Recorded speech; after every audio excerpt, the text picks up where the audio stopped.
I essentially tried to go on stress leave and couldn't because they wouldn't pay me because they said I wasn't sick enough to be off. When I saw my wife after she gave birth, she went back to being a physical therapist at a clinic. I won't name the place, but they made her pump on a toilet. Like, they didn't even have a place for her to pump, and they didn't change her productivity requirements. For the first time in my life, I had 2 job offers, and I took the lower paying one. It's okay to leave the toxic job for less money because there are better jobs out there. And essentially that's what it was when I started these other businesses, was just to make up the difference. It was going to be a side hustle. I never thought I would be able to do very much with it. But like, in full transparency, I'm making a lot more now than I was before. I've never shied away from trying new things, and why not start a podcast? So that's how we started the Gritty Nurse podcast. You leaned on your customers. You took their feedback and you found what worked for them, and you cared a lot about them. You loved your people that you were serving. And that is how we got started with book writing and the wisdom of nurses. So April 2024, we became #1 bestsellers on the Globe and Mail and also Toronto Star. Hey everyone, welcome to Ambition Aligned. Today I'm really excited to have on Sara, my friend, who is host of the Gritty Nurse podcast, author of the book, The Wisdom of Nurses, and also a career coach and confidence coach. Hearing her journey about how she went from being a nurse leader to a #1 best-selling author and podcast host, and owning her own successful business in less than 5 years is nothing short of inspiring. I think you're going to get a ton out of this episode. We talk about really important aspects of the healthcare industry and how we have to treat our nurses and healthcare providers much better. And I just really think you're going to love it. Subscribe, like it, and please support Sara and all of her initiatives.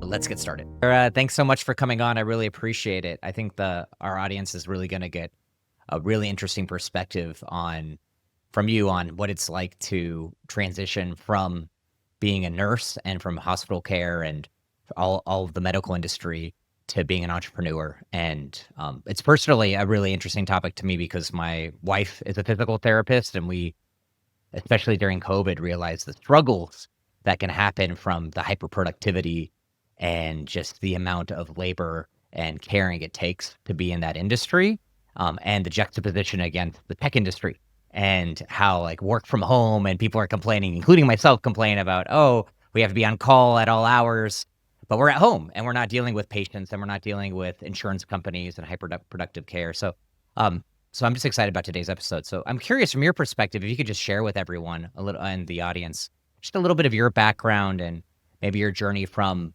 being a nurse to writing a book and becoming an entrepreneur. Yeah, first of all, thank you so much for having me on this podcast. I am pretty sure this is my first tech podcast ever. So I'm really excited to share some of my learnings. And I do think there is a lot of intersection actually between healthcare and tech, although people don't think of it that way. So my background is I'm a registered nurse. I've been a nurse for 18 years now, and I've worked in a variety of different roles. So like most nurses, I started at the bedside, which is what most people think of when they think of nursing.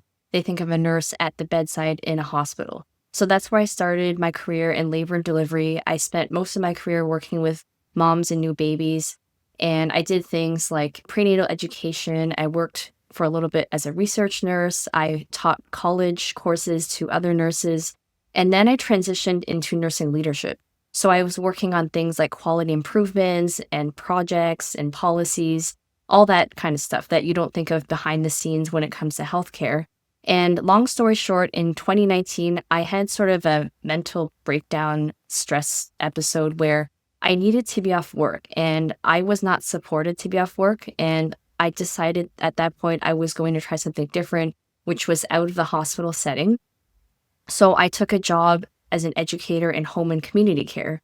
So as you know, a lot of elderly people receive care in their homes rather than having to go to the hospital if they don't need to. And around that same time, I was really feeling frustrated and burnt out and not being listened to. And a friend of mine who I worked with said, "Hey, do you want to start a podcast?" And I thought, well, why not? I've never shied away from trying new things, and why not start a podcast? So that's how we started the Gritty Nurse podcast. And around that same time, I started to become really interested in helping nurses with their careers, because in leadership, we would interview a lot of nurses, and I could tell there were some really great nurses with not so great resumes and not so great interview skills. And I thought if someone had just prepared them a little bit, they would have probably done a lot better. And so those two things kind of went side by side, and the pandemic hit, and we were being asked to be interviewed a lot on live media, talking about the pandemic and things like that. And a literary agent actually saw us on one of those media segments and asked us if we'd be interested in writing a book. And that is how we got started with book writing and The Wisdom of Nurses, which was released just a year ago at bestseller lists. Well, congratulations on that. And I just got through reading it. And so we'll definitely plug it. And I encourage everyone to read it. I wasn't, when you sent it to me or when you told me about it, I wasn't expecting to get all the ghost stories and the interesting background on it, on Nightingale and like what famous nurses are and aren't and why they don't get as much recognition as they deserve. So I thought it was actually a really fun read. I was expecting something a little different, but I was really pleasantly surprised. So well worth you earning the top seller mark, and congratulations. And I encourage everyone here to read it. There's so much to unpack there.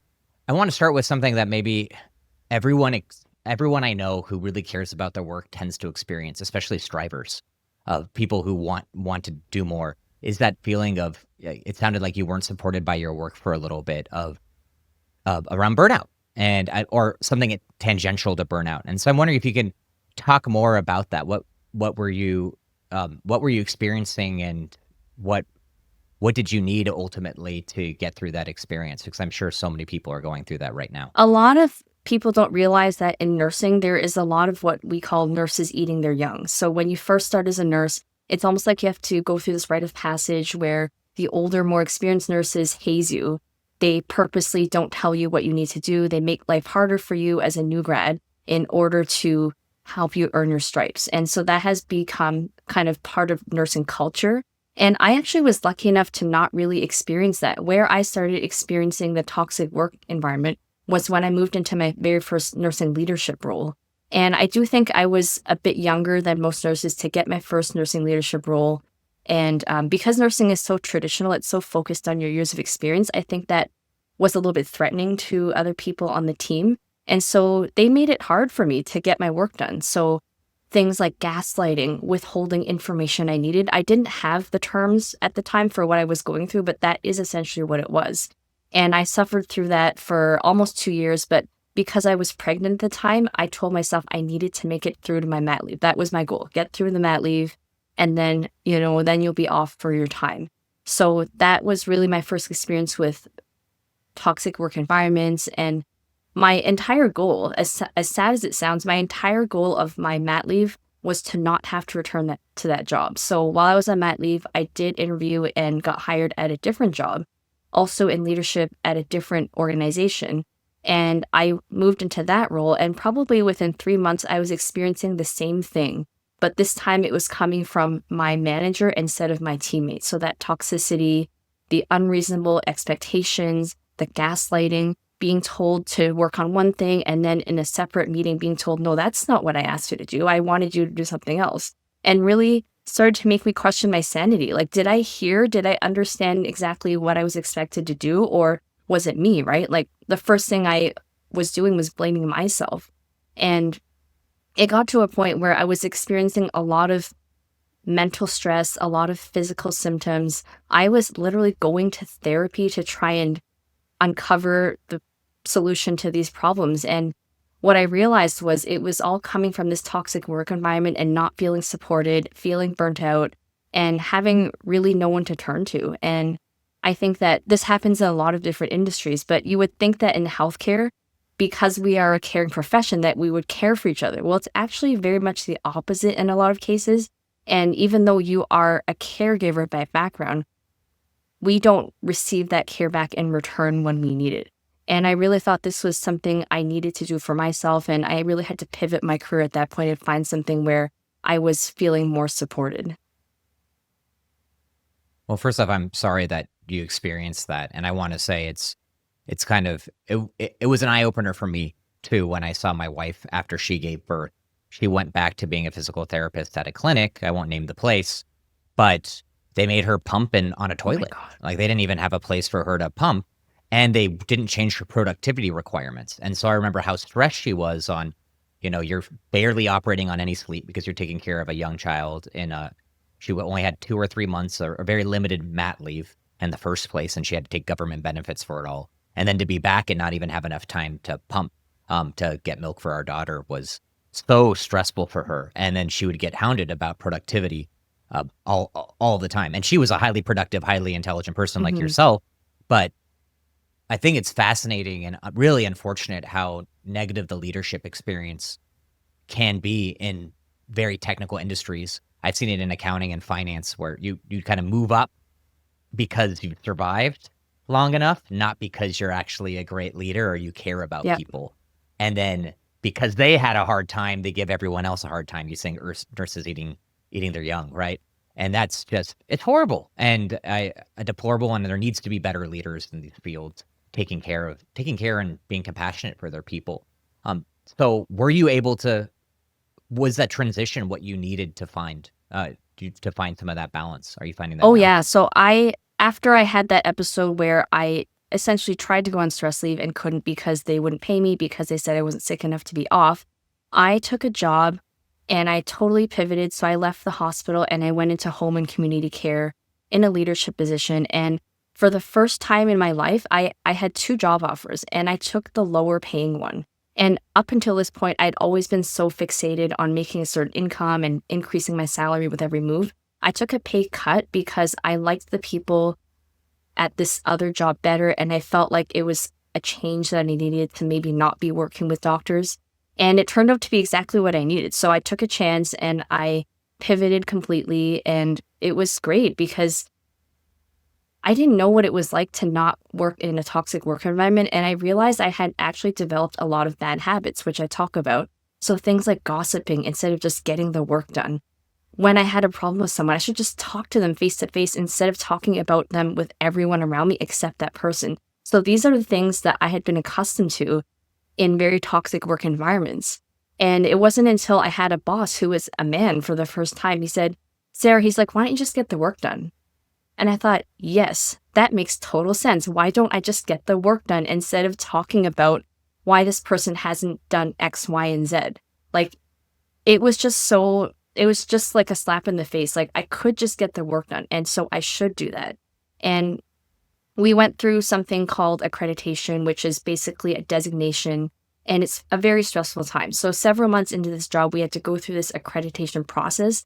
And that's typically when you see people at their absolute worst. And I did not see any bad behavior whatsoever at this new job. And I thought, well, if this is how people behave when they're the most stressed, I think I've found the place that I want to be. And about 4 months into this new job, this is when the pandemic hit. And so inadvertently, this job turned into my very first remote job. And I stayed at it for about 2 years after the pandemic hit until I had grown my business enough to feel comfortable to step away from this full-time job. So now I create my own schedule. I have what I call slow mornings where I drink coffee. I go to all my kids' field trips. I volunteer. Like, it's something that I never thought was possible. It's better than what I ever thought I could have. And I'm still helping people. So with my career coaching business, I'm still helping healthcare professionals. With the podcast and the book, I'm able to advocate for better work conditions for nurses and even tell people what it actually is that nurses do. And I think this is something that not a lot of people really understand beyond what they see in traditional media and TV and movies.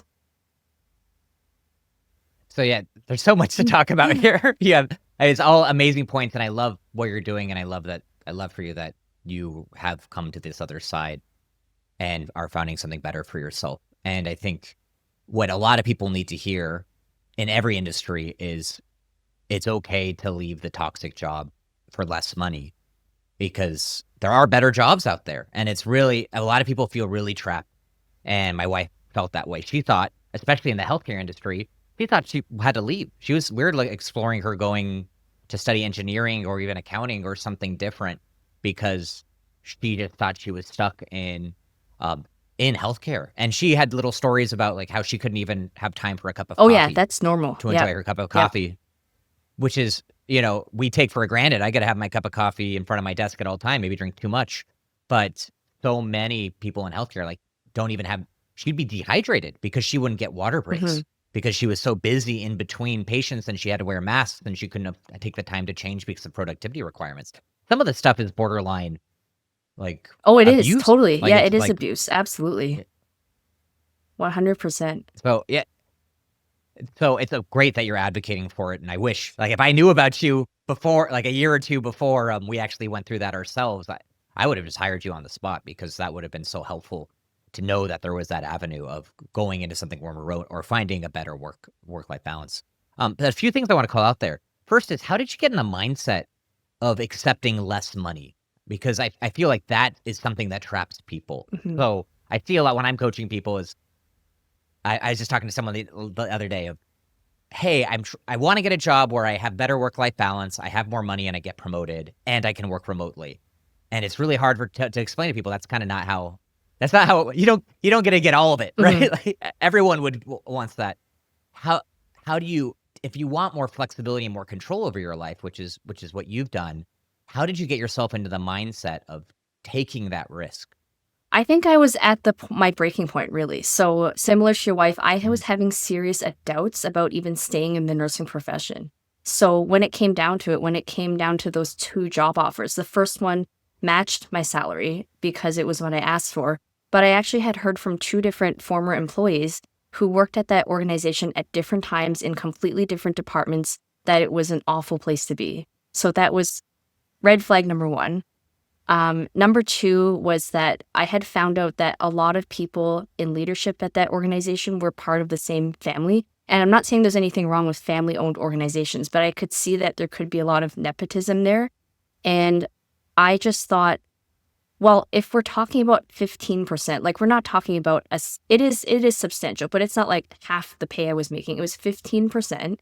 And I was able to negotiate a couple other things that were non-monetary, such as they waived the waiting period on my benefits. They gave me my choice of starting date. They gave me more vacation when I asked for it.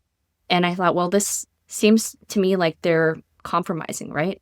And it was just really that, or I was going to leave, just like your wife. It was either I take this pay cut or I'm going to leave because I don't know what else to do right now. And I had been without pay all this time. I was trying to get approved for stress leave. So I was already making no money. I needed something. So I guess it really came down to practicality. And I just thought, well, if it really came down to it, maybe I would pick up something on the side to make up the difference. And essentially that's what it was when I started these other businesses, was just to make up the difference. It was going to be a side hustle. I never thought I would be able to do very much with it. But like in full transparency, I'm making a lot more now than I was before. So sometimes taking a little risk and a temporary pay cut, it does pay out in the end. Well, yeah, maybe you could say that again for the audience because I think it's so important. And it's something I talk about all the time, and I do financial literacy courses. Like being able to take these risks can ultimately unlock even more money and more success because you're living aligned with your values and you're not burnt out and you're actually doing things that are adding value to people and you're not being unlocked and like stuck in these crazy bureaucratic organizations that are abusive. You like, surprised you do better when you're not in those environments, right? And so I'm curious if you're speaking to, like, maybe there's some nurses out there or PTs or people in healthcare who just feel like they're stuck. And maybe you could speak to them and say that again, say exactly what you just said of what's on the other side of this, Mhm. right? If they stop chasing the money and the titles. Yeah, I think that it is about taking a calculated risk. So I'm not suggesting anybody go out and quit your full-time job right now and start a business when you have no idea what you want to do. I think it is a process, but I think you have to get into the mindset that without taking a small risk, there is not going to be that reward. I talk to a lot of nurses and healthcare professionals that have what I call the golden handcuffs. So they're so concerned about their seniority or their benefits or whatever else they feel like they've worked towards, but meanwhile they're miserable, that they think about leaving every day, but without realizing that there is so much that you could do, but you have to take that little chance and you have to get into the mindset that there's nothing that's a guarantee, right? You are taking a risk, but without doing that, you don't know how much better it could be. And so part of it, I think, is also confidence. Like to use the term that you used, when you've been abused, right? You are going to lose your confidence. But this is where you have to think about, well, how have I been successful before? And how have I picked myself up before? what am I good at and what do I enjoy? And it doesn't really have to have a lot to do with healthcare. Like right now, I help clients, I do one-on-one coaching with their careers. That's not really what I learned in my career, but I do have that expertise. I have the lived experience. Being a nurse, I'm a good listener. I feel like I'm very empathetic. So there are ways that you can take little bits of what you have done in a previous job and turn it into something else completely different, but still using your knowledge and skill. No, thank you. That's golden.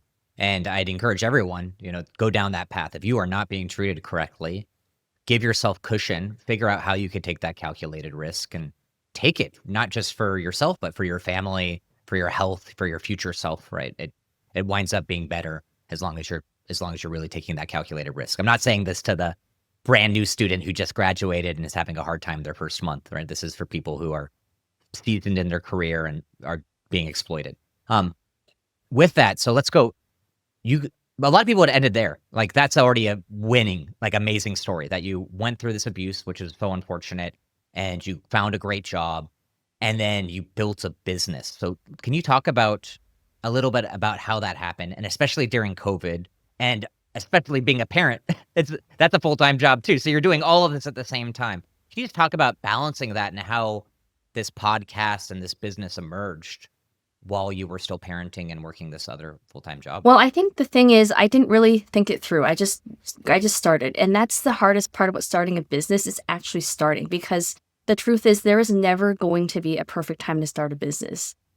I read this quote once, and I think it's really meaningful. It's like, the best time to start a business is today. The second best time to start was yesterday. So you just need to get started. And your first business idea may not be the idea, but without actually trying it, you won't learn, right? So my first business I started over 10 years ago, and I was trying to be somewhat of a postpartum doula to help new moms after they had their baby, because I felt like they weren't getting enough support in the hospital. And nobody remembers this business because I was so afraid to fail that I didn't even really tell people I was doing it. Like, my own husband forgot about this. He's like, what are you talking about? I'm like, remember that business I tried to start and I paid all this money for a website and never went anywhere? And he's like, oh yeah. And I'm like, okay, if he doesn't even remember, that's how forgettable it was. But what I did learn from that was that I didn't know how to market myself. I didn't know how to do the things. I had the clinical expertise, but I didn't have anything else. And so it's okay to fail. It's okay to, start from square one. But just getting back to your question, I just found a little way to start. So for example, with the podcast, we just started putting episodes out. It was awful. The first one, we didn't even know how to stop the recording, and we didn't realize till after we released it that we also didn't take that part out. So if you listen to the end of the very first episode, you'll hear me being like, I'm going to go listen to it. How do I stop this? How do I stop this? Oh, okay, I got it. So there's nowhere to go but up. And I don't want to take that episode off because I want the proof that I have improved since then. And really, when you're starting at the bottom, there's nowhere to go but up. And then with the resume stuff, I didn't think at the time that nurses needed help with their careers, because this was before the pandemic, before everyone was feeling like they're feeling now. And I literally just joined a couple Facebook groups and I said, hey, does anybody want the resume reviewed for free? And in exchange, just write me a testimonial. So I did that a lot. I would say for a good 2 or 3 years, I didn't have time to watch Netflix. So what I would do is I'd get up early in the morning, sometimes even like around 5 or 6 in the morning. I'd work until my kids woke up, look after them, did my full-time job, which was usually about 8 to 4. Then they would, do all the after school stuff, dinner, bath time, bed. Then from about 9 until 12, if I felt up to it, I would do more work. So that went on for several years. And this is where I said I didn't have time to watch Netflix. People kept talking about this show called The Lion. What was it? The Tiger King. I didn't watch that show for probably 2 years until after it came out because I didn't have the time. And so now when I talk about the fact that I have time, it took a lot of this to get to that point. But I would say it's worth it, and you get to work on your own terms and you get to call the shots. If there's something I don't want to do or someone I don't want to work with, I just don't do it now. Whereas before I didn't have the choice, right? I had to make it work. I had to make it work so that I could get my job done and not get written up. Yeah, well, what you did was perfect. And it's just amazing the parallels. Like in business, we call it the MVP, like the minimum viable product. But the idea is the same. It's take the risk and get something out there immediately and learn from it. And you'll learn from what people want to purchase. And you did it while still doing your work, which is the challenge, but also the way you learn. So you don't take a full risk, right? And so yeah, I would recommend that to anyone, that just start immediately, start learning now. And that doesn't mean diving into it 100%. It means just starting to put effort in every single day and knowing that it's front loaded, right? Like you said, you're learning and everything is going to be on an exponential curve, and your learning curve is also on that curve. So you're going to get better at it as you go. But the first few years are going to be a little tough, and you're going to have to take some extra time on the front end, but it's worth it on the back end once you learn. Yeah. And all these business terms that you're mentioning, I learned after the fact. So the MVP, I learned not that long ago, probably about 1.5 years ago, but like informally, I was doing that. I just didn't have the terminology or necessarily strategy. But that is all stuff you can learn afterwards too. Don't feel like you have to learn everything and be perfect before you get started, because that is really what a lot of the hesitation is. People feel like they have to be perfect when really you just need to get out there and learn as you go. Yeah, and I'm curious if you had this experience too, and then I'll get back to the order of the story. But I find it's so funny. It's so much easier to critique than create, right? And so for me, when I first started doing the podcast and when I started doing my own business, and I can't tell you how many people give me feedback. I'm like, oh, you could have, like, look at this podcast, that you could do it more like this, or hey, check this out, or have you thought about doing this for your business? I think this would be a better niche for you. And that kind of thought process for me is what gets people stuck. Is like, if you're overanalyzing what I'm doing, how much are you overanalyzing what you yourself are doing? You're never going to be able to go and create and do something that just takes action and kind of falling on your face a few times and looking and being embarrassed, right? And I think no matter where you are, there's going to be someone ahead of you and there's going to be someone behind you. So you're always looking at, well, how can I be more like this person? Not realizing that you're already ahead of a lot of people. And also the world doesn't need another one of someone that's already out there. They need they need your authenticity and your genuineness. I don't actually listen to that many podcasts. I know this sounds bad, even though I have my own and I like to come on other podcasts, but it's for that exact reason, right? I listen, I start feeling anxious, I start comparing myself to other people, that I should talk a certain way, that I should act a certain way. There's a certain format that I should have my own podcast or my own way of speaking. But people just connect with you as you are, and it's okay if it's not perfect. I have made many mistakes, and often the mistakes you make are more apparent to you than other people. And if people are judging you, are they out there doing the same thing, or are they judging you from behind where they are, from the security of not putting themselves out there? So that's the thing you have to ask yourself, right? It's like you said, it's so easy to judge, but are they out there doing the same things? And if they're not, does their opinion really matter that much? Or does your opinion matter more? Yeah, exactly. I love it. I love it. I'm curious, when did it happen? So I'm kind of following the storyline of, you're working 9 to midnight while building your business, while you're working and doing mom duty and all that entails. When do you start getting the confidence of saying, wow, I found my niche, I found where I'm really helping people, and I think this is gonna be where it all heads? I would say that I had noticed that the business was steadily growing. It still wasn't at a point to where I probably should have left, but it was probably, end of 2021. I had a really impactful conversation with one of my good friend's husbands, who is in copywriting, and he has been an entrepreneur he's been working on his own for almost 20 years.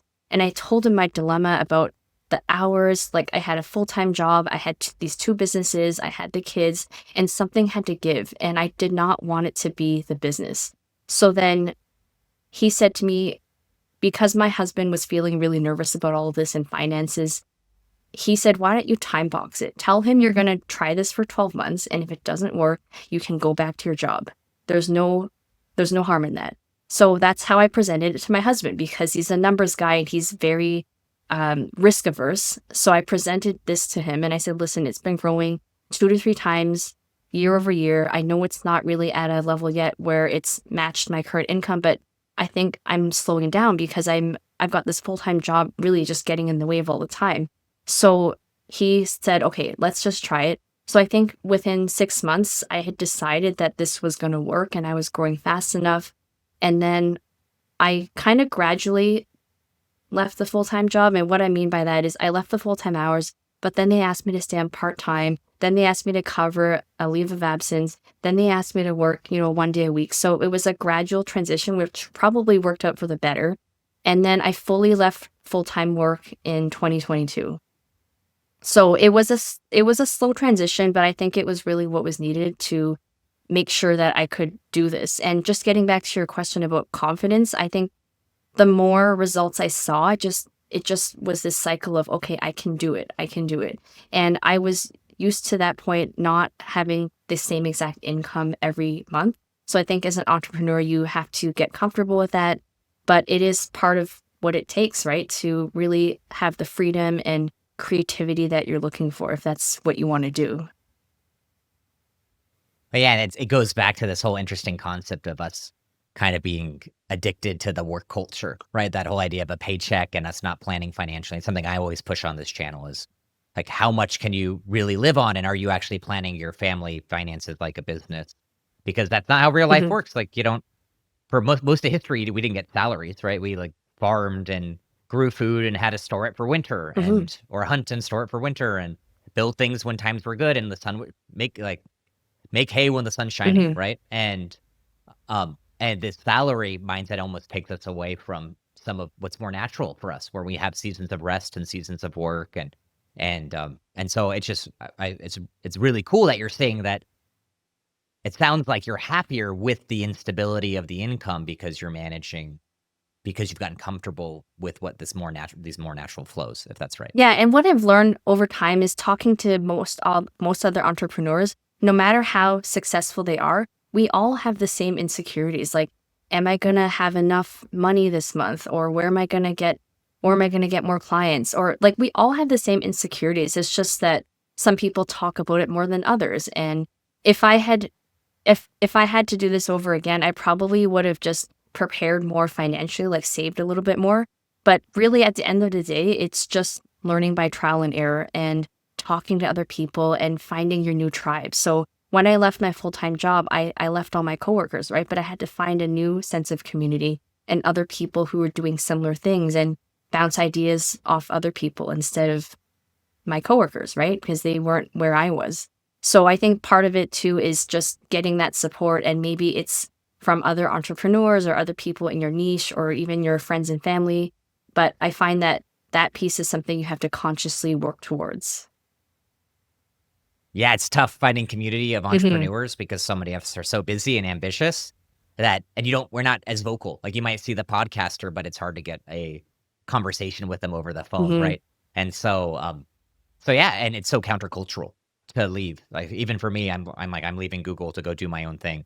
And I can't tell you how many people have told me I'm an idiot, don't go do it. Why are you leaving the cushy paycheck? And it's like how do you I think you nailed it. It's like, how do you find your tribe and make sure that you have people that are reinforcing where you want to be? Obviously, if you aren't comfortable with where you are.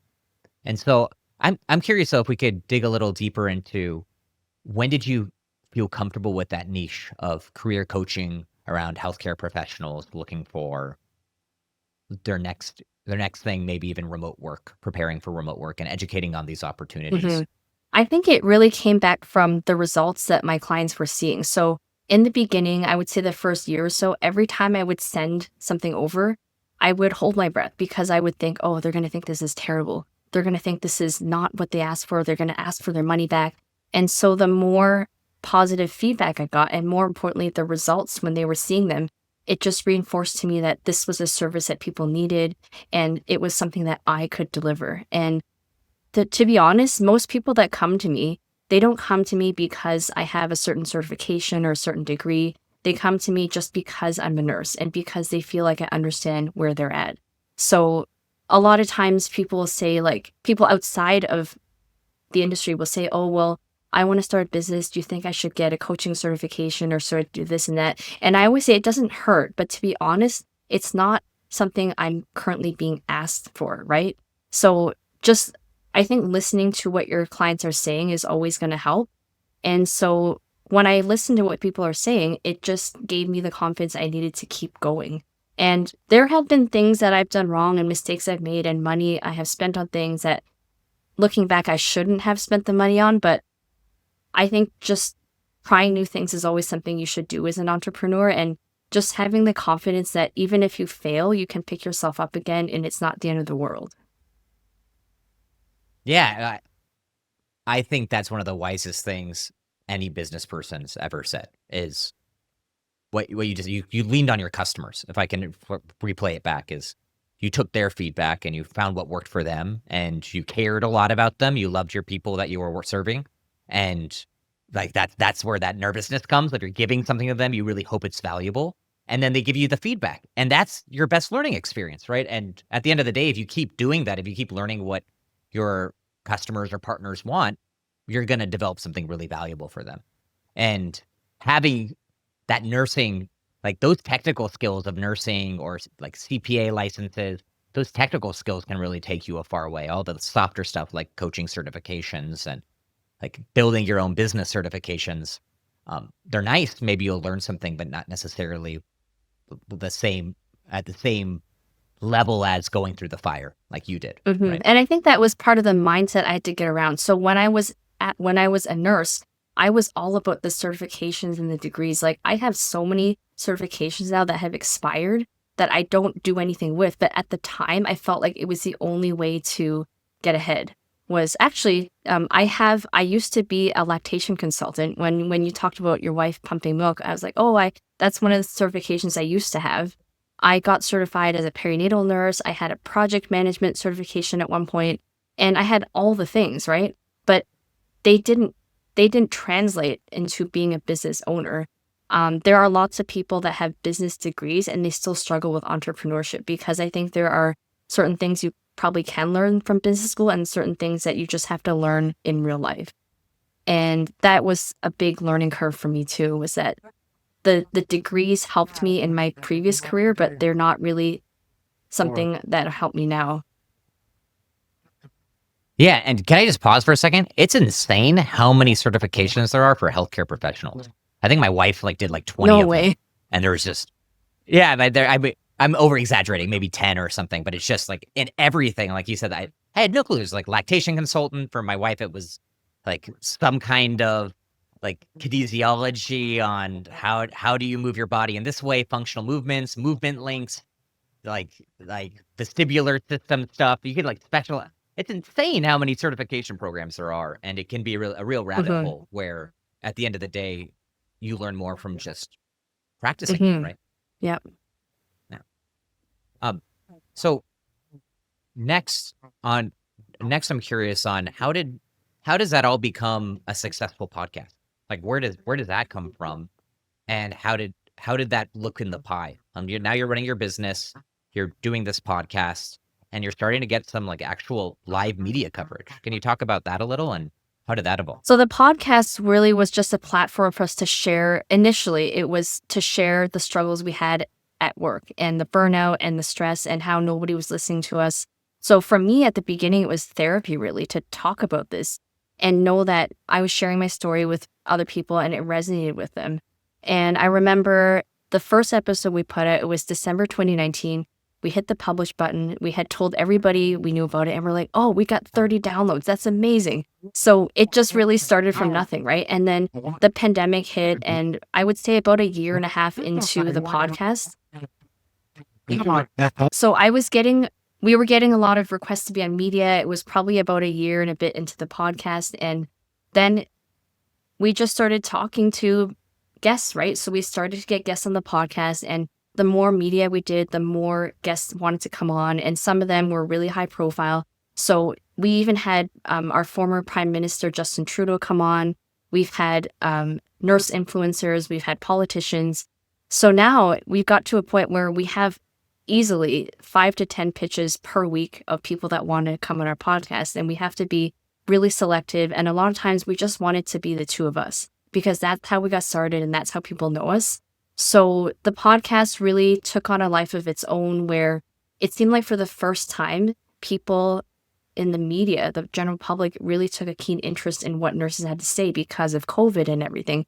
And we rode that wave. We took that opportunity. We said yes to everything. We were so much out there that I think I would even sign onto my phone. And at one point I'd be scrolling through Google and it was my own news article or my own interview that would come up being suggested to me.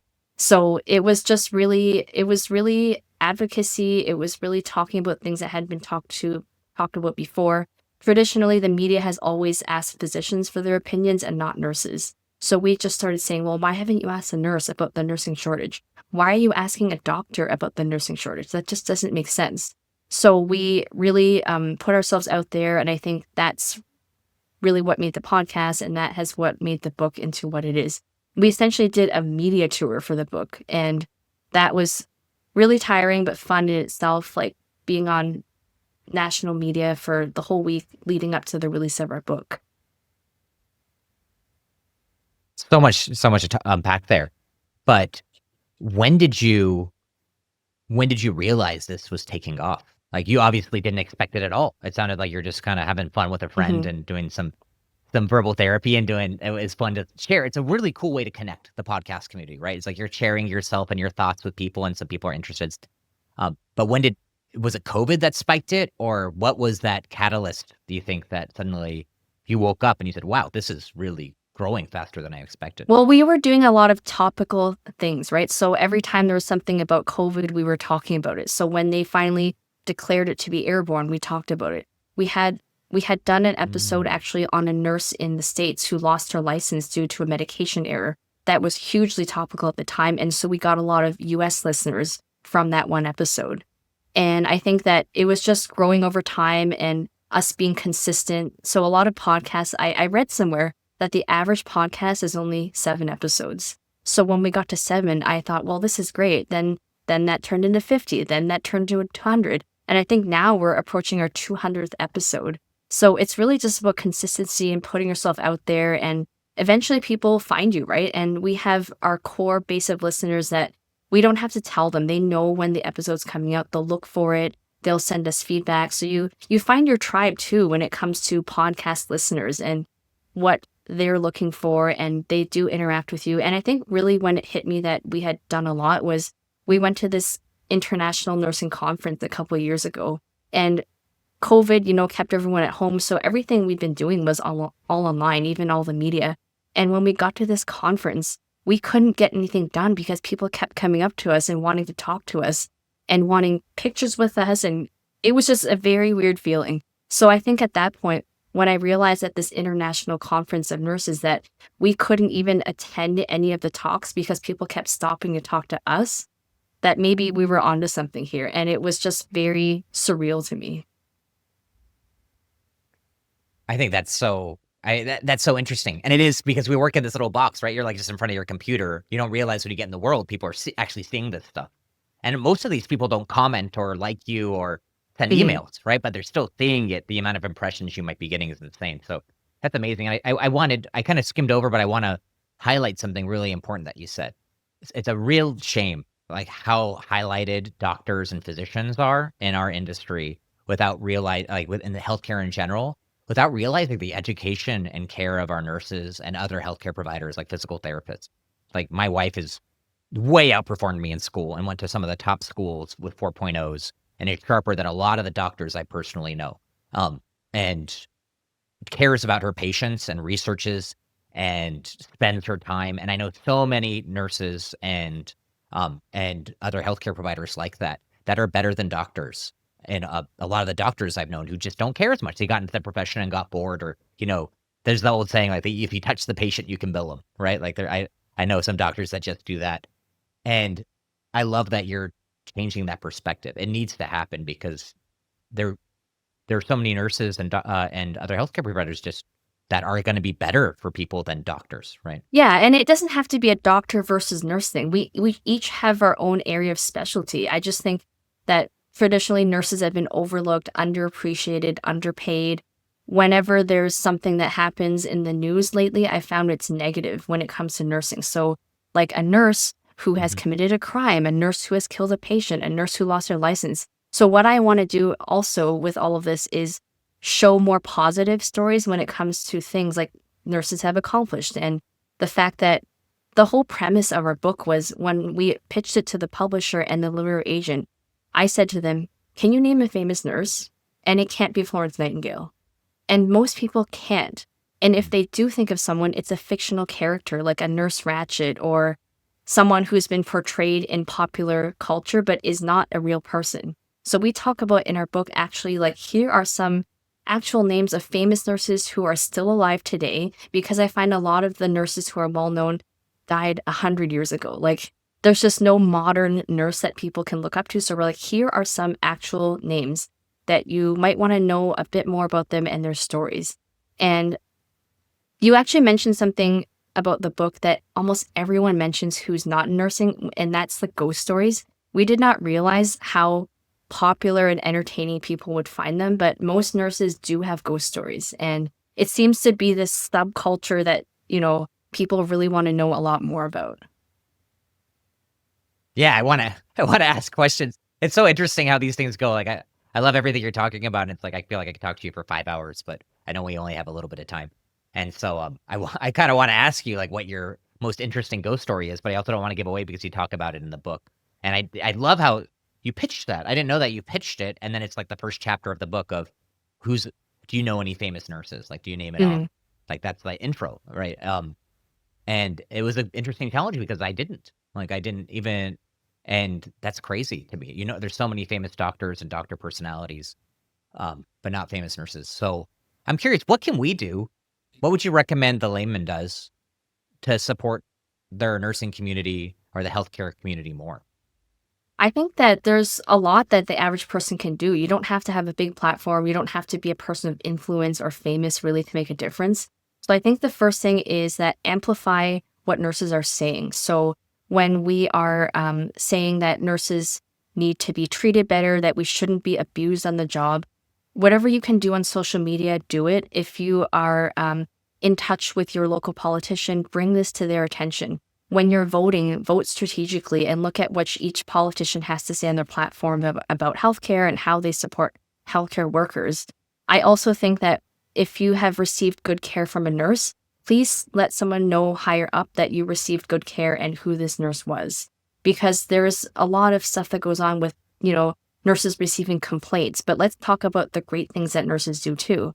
And if you do have a platform, just highlight some of the issues that are affecting nurses in healthcare. Because at the end of the day, if we can create better work environments for healthcare workers and nurses, then patient care will be better as well. So it's really for all of us, right? It's creating communities, creating environments where if we need to seek healthcare, that we know that there's going to be a nurse there who isn't burnt out, who is being treated well, who can give you his or her 100%.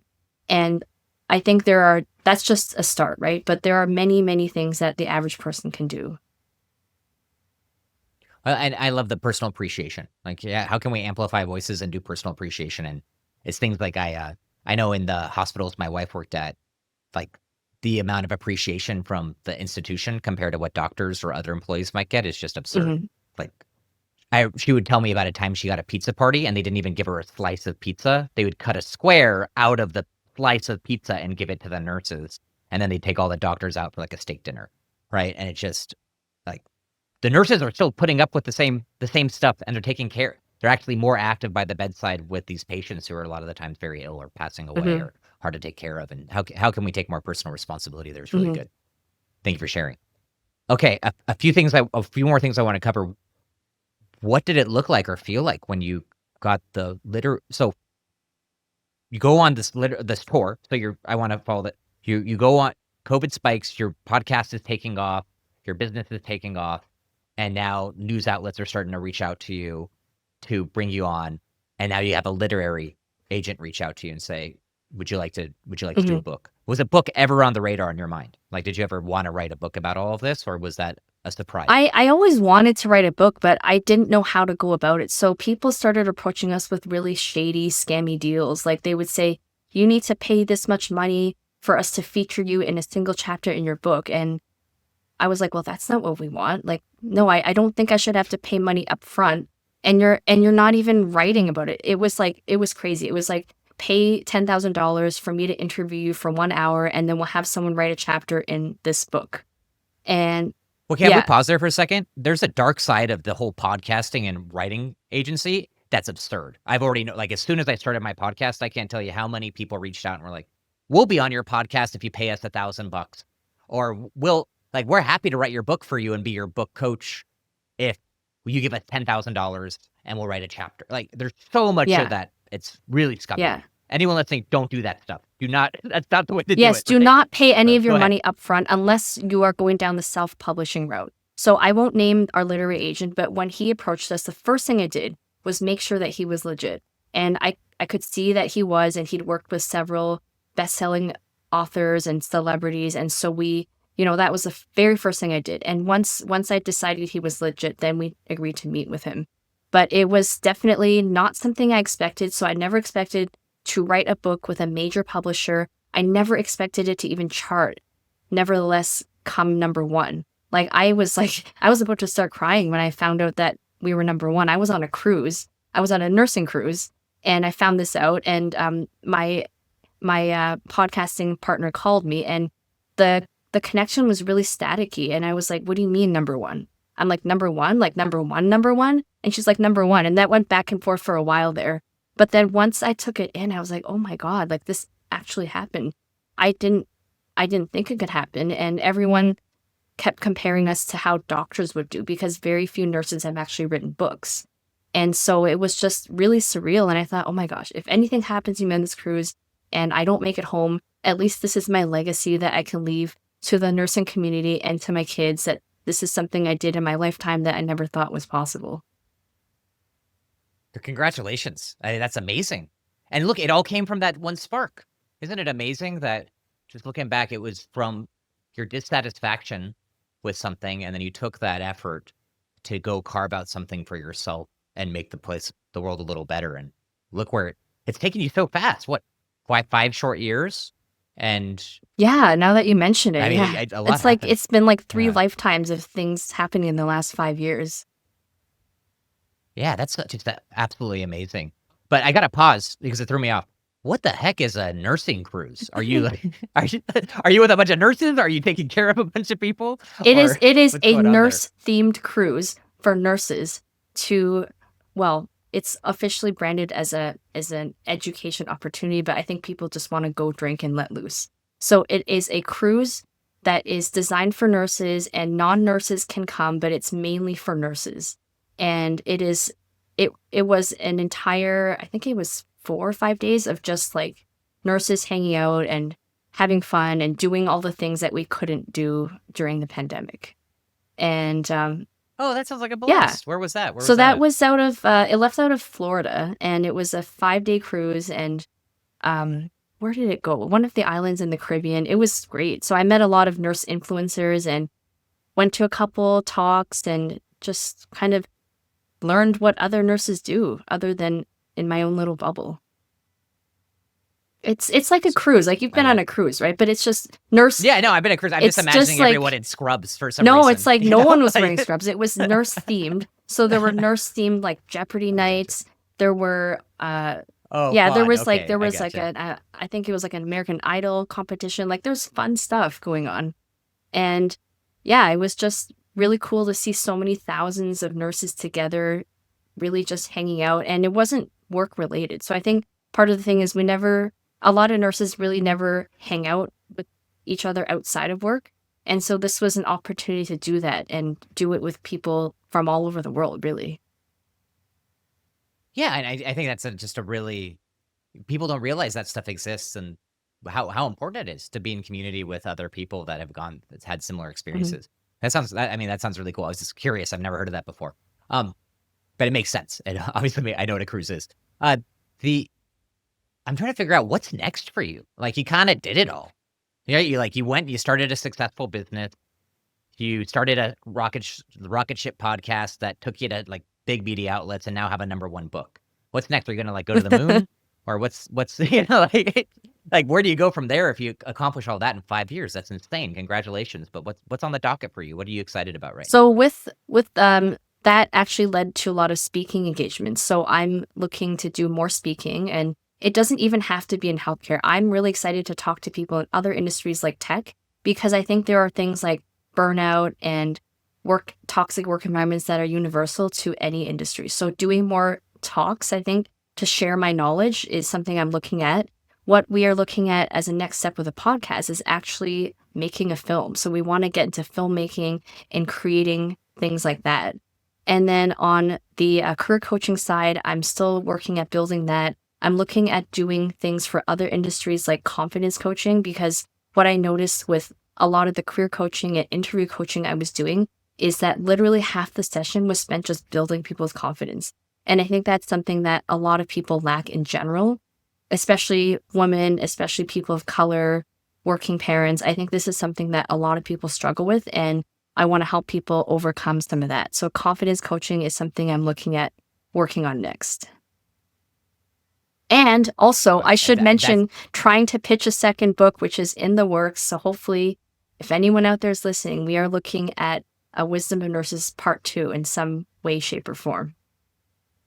Was that going to be a continuation of the stories, or what are you thinking there? Well, what we're trying to pitch right now is the wisdom of patients. So really talking about the fact that patients have a lot of expertise, and they should have more control over how their healthcare looks. And so I think that's another piece that's missing right now. That'd be really cool. And I went down this really dark rabbit hole for a while of like what people talk about on their deathbeds and all of that whole experience. And how much I was curious, like how much wisdom there is for everybody. And like in our hardest times, that's where we have our deepest truths, right? And so I think that book, I would buy that in a second. I think that'd be really fascinating to hear the patient experience, because we're all going to go through that in some time. We're all going to be in a hospital and have some kind of injury, and how do we persevere through those times? And what does that look like? I don't think there's enough talk about that. That would be amazing. So full sport, you already got a fire, put me on the reading list, or that's a ton.